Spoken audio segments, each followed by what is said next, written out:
Just 15 miles north of Boston sits a 400-year-old home that is both famous and foreboding. And this particular house happens to be directly related to the Salem Witch Trials of 1692. This is the story of the Salem Witch House.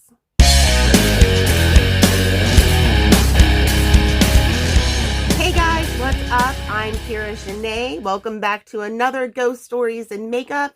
If this is your first time, or if maybe you forgot in the past, don't forget to hit the subscribe button, give me a follow, like the video, whatevs.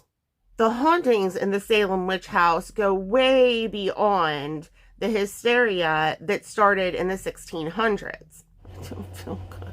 In fact, the home is marked by premature death and was the home of men who were direct contributors to the Salem Witch Trials. Whoa, Maggie? Oh, she mad. You mad? Now, it was once rumored that the Salem Witch House was used for the preliminary examinations of the trials. However, that ended up being proven just a rumor. But the question is, what actually happened in the house? Now, you're going to want to try to keep up or take notes or something, because this gets confusing really quick. Now, the Davenport family laid the foundation for the home somewhere between 1628 and 1640. It was the 17th century. Record keeping kind of sucked back then. Richard Davenport didn't technically arrive in the States until 1628, so we can assume it's sometime after that. Now, Richard Davenport married Elizabeth Hawthorne, which ended up being the thing that linked him to the Salem Witch Trials. See, through his marriage to Elizabeth, Davenport was now linked to John Hawthorne, who was the often published and feared magistrate of Salem. And I wonder if later, maybe Richard Davenport regretted being connected to Hawthorne, like maybe he could have made better decisions earlier in his life. At any rate, while they were linked, Davenport really didn't have any major contributions in the matter of the Salem Witch Trials. It just so happened that he married into the Hawthorne family.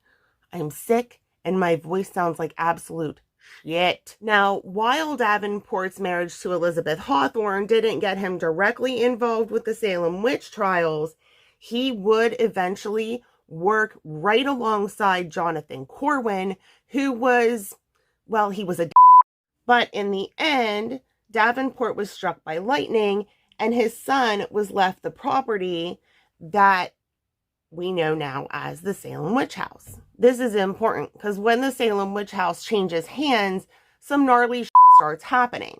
See, after Davenport's death, the Salem Witch House, or the foundation of it at least, was purchased by Jonathan Corwin. And from there, a long, sordid tale of misery basically follows. Basically, if you need some tea, the Corwin's curse has you covered. See, Corwin bought the house in 1675, and at the time, he hired Daniel Andrews to go ahead and remodel and restore and just basically improve the Salem Witch House. Now, remember that name, class, because you're going to need it later. You hear that? It's Meg. She's batting everything around underneath my table because she's a psychopath.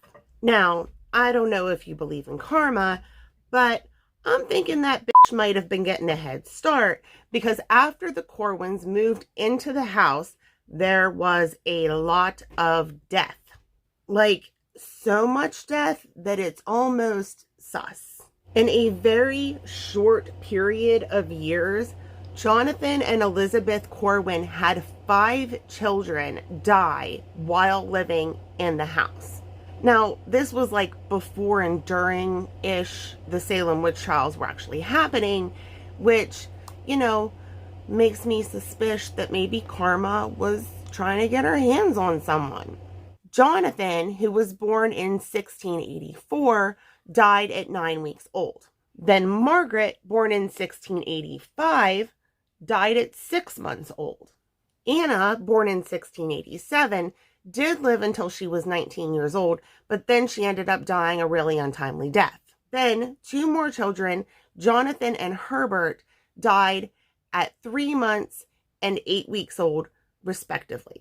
So, like, the reasonable part of me wants to be like, well, you know, it was the 1600s and people died all the time because we couldn't, you know, fix illnesses and we didn't understand viruses and bacteria and there were no like immunizations. So it makes sense that, you know, we lost some kids along the way, but like 5 of them seems a bit much. So anywho, instead of packing up and running for the hills when his kids started dropping like flies, Jonathan and Elizabeth ended up staying in the house until 1717 when they both passed away of a very unfortunate illness.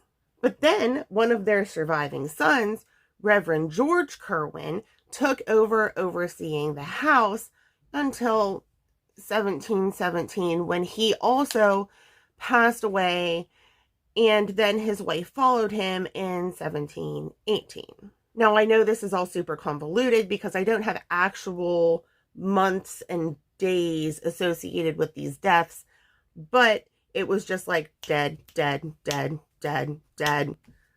Bad time for the Corwins, you know? Now, since George Corwin and nearly everyone in his family had kicked the bucket, the house ended up being passed on to a couple of more distant relatives, and the house stayed in the Corwin family until the 1800s, which is really kind of impressive if you think about it. Now, before anyone starts to feel bad for old Corwin and his family, you have to remember that while he was living in the house, he wasn't exactly an angel or anything, okay? See, while Corwin wasn't as well known as, say, hanging Judge Hawthorne, he was responsible for the pretrial examinations during the Salem Witch Trials. You know, those pretrial examinations where they tortured and humiliated innocent people. And that's really important because, you know, by 2021, we're aware that the people that were accused of witchcraft in Salem weren't actually witches. So I'm sorry, I just can't feel bad for Corwin. I mean, I feel bad for his children who died untimely deaths, but dude kind of deserved some shitty stuff happening to him. But then I'm super petty, and apparently so is karma. Anywho, Corwin was eventually chosen to replace Judge Nathaniel Saltonstall because he resigned right after the execution of Bridget Bishop. I don't even know where I'm going with this. I'm just doing it. You know, as bad as Corwin was, there was an instance or two when he did stick up for those accused. See, at one point, Corwin's friend Daniel Andrews ended up being brought up on witchcraft charges. Of course, Corwin didn't want to see him actually go down for witchcraft, so he testified and told everybody that Daniel Andrews was absolutely not a witch, which ultimately ended up getting Daniel Andrews off, and he was never tried or sentenced for the charges. Now, obviously, over several hundred years, the Salem Witch House went through a host of renovations and restorations. But now it is right back to looking exactly like it did in the 1600s when it was built. In fact, it's basically one of the last buildings left in Salem that has anything to do with the Salem Witch Trials. In fact, the Salem Witch House has been taken over by the Historical Society and turned into a museum. My makeup don't want to cooperate. My video don't want to cooperate. It's not a good day for me. You know, actually, the house was moved at one point 35 feet to make room to widen State Route 114. And this is interesting because when they moved the house, they found a whole bunch of human bones, and no one knows whose they are. So basically, nobody knows what's actually haunting the Salem Witch House. It could be people taken down by the theory that they were witches, murdered, or it could have been people taken down by the Corwin curse. But essentially, if you decide to take your happy ass to the Salem Witch House, you're bound to have some poltergeist, spiritual, otherworldly activity. Lots of people report hearing disembodied voices and feeling cold spots while inside the house. But there are also a lot of fun little extras inside the house that have been found over the years. Trinkets like a poppet that are sometimes referred to as voodoo dolls, but can also be used as protection for an individual. There was also a black shoe found inside the walls of the house, which was a superstitious way to ward off witches, but makes me simply think of Supernatural and Sam. I lost my shoe. There are also witch bottles inside the house that contain urine, hair, nails, pins, and fingernails, and I bet they smell awesome. Also, can I just say, let's condemn people we think are witches and yet practice witchcraft ourselves. That seems about right for the time period. Anywho, the big takeaway here is that while the house wasn't directly related to the witch trials, it did house Corwin, who killed 19 people during the course of the trials. And while most people in the town offered apologies, Corwin never did. I told you he was a Anyway, that's it for the Salem Witch House. I'm gonna go put on some lashes and I'll be right back with your final look. Alright guys, I'm back and this is your final look. Do you like it? I'm loving it. Anywho guys, so glad that you came to hang out with me. I hope that you had fun. I hope that you'll click the subscribe button. I hope that you'll like this video. And don't forget to always love yourselves. Always be a unicorn.